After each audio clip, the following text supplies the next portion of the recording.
Who said tears can't fix your problems? The Binding of Isaac is a dark roguelike action RPG that is a blast to play. Playing the game is tough because of all of the enemies that have different attack patterns on your screen. This game is all about getting lucky and getting items that work together to make you an unkillable powerhouse. From items that give you more lives to having a bad case of gas. The story to The Binding of Isaac is that Isaac and his mom were happy in their small house. Isaac spent his time drawing and playing with his toys, while his mom watched Christian podcasts. One day, his mom heard a voice, who she refers to as my Lord. The voice tells Isaac's mom that he is full of sin and he must be taught a lesson. So Isaac's mom locks him up in his room and takes everything away from him. But the voice says that Isaac's mom needs to prove her devotion to this voice one more time and that she needs to sacrifice Isaac. Isaac hears this and tries to find a way to escape. The main mechanics of the game are simple. You walk around to avoid enemies, and your main method to hurt your enemies are your tears. You can shoot your tears while moving around and they carry momentum from moving around. After finishing a room, you can pick up items that could have been dropped. The 4 common items that are dropped are bombs, keys, coins, and hearts. Coins come in pennies, nickels, and dimes. Hearts regen your HP. There are half hearts that give you half a heart. There's a full heart, and finally the double heart. Not only are there red hearts, but there is also blue soul hearts that add on to your hearts but will go away after you lose them, and black hearts that do damage when you lose a full heart. Keys allow you to enter rooms that require keys, like shops and item rooms after the first floor. A special floor key has a small chance of being dropped when finishing a room. This key allows you to open all doors for free. Bombs can be used to break rocks, hurt enemies, or find secret rooms. A good idea when it comes to bomb is to save them for tinted rocks. Tinted rocks are darker in color and have an X on them. Tinted rocks usually contain hearts, soul hearts, or items even.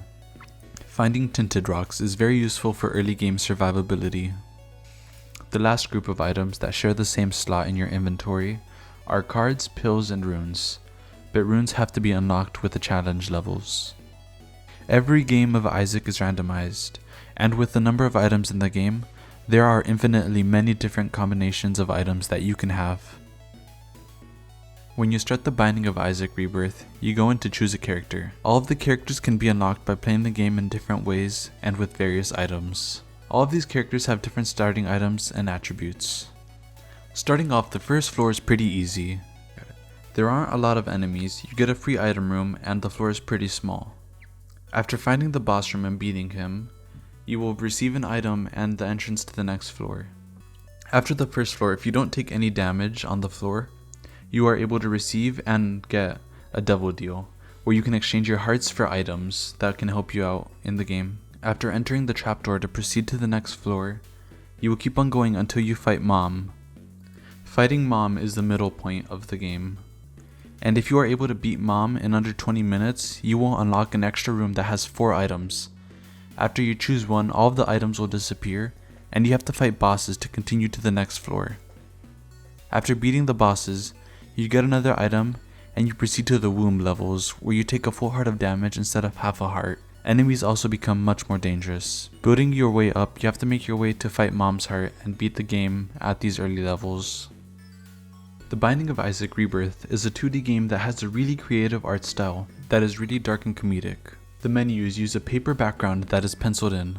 There are nice little effects in the map, like flies buzzing around and particles. The tears have nice effects when they crash into objects or run out of range.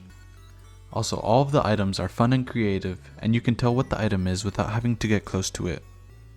The enemies are scary, and even the cute little poop is out to get you.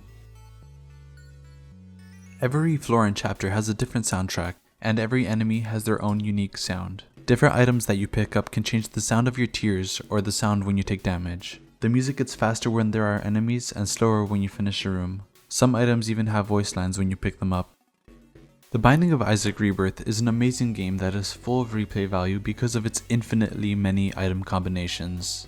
It's hard at first to try and learn the patterns of enemies and bosses, or what items do and work well with. But once you get the hang of it, you will be completing levels like nothing. This game is a type of game that you could play for hours and wonder where your time went. Not only is the base game great, but there are 2 DLCs adding much more floors, goals, bosses, and items. The Binding of Isaac Rebirth is available for PC, PS4, Xbox One, Nintendo Switch, and for phones. If you liked the video, please leave a like. If you would like to give a suggestion on another game to review, please leave it down in the comments. And be sure to subscribe to and follow 881 The Berg.